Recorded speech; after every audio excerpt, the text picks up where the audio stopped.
Welcome to the Salmon Runs YouTube. Enjoy the video. In this video, I will explain how to use jumper wires with Arduino. These essential components form temporary or permanent electrical links on your breadboard or between development boards. Understanding the different types, like male-to-male or female-to-male, helps ensure correct connections for your projects. Always choose the appropriate length and connector for a tidy and functional circuit. Jumper wires come in 3 primary configurations, each serving a distinct purpose in your Arduino projects.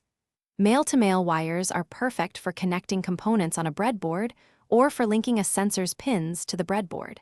Female-to-female wires establish connections between 2 male headers, often seen when connecting 2 separate development boards.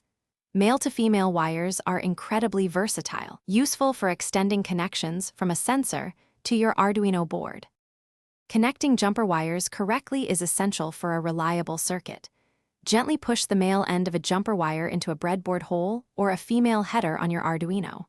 For female ends, ensure they securely grip the male pin you are connecting to.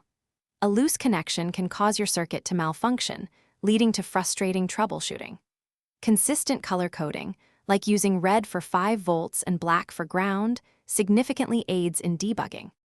One common mistake is forcing a jumper wire, which can bend pins or damage your valuable components.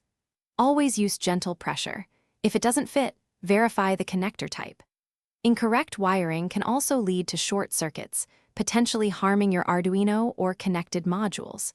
Taking a moment to organize your wires, perhaps bundling them with a small tie, saves a lot of time and frustration later on. A neat workspace fosters efficient project development. Thanks for watching. Consider subscribing if we helped you.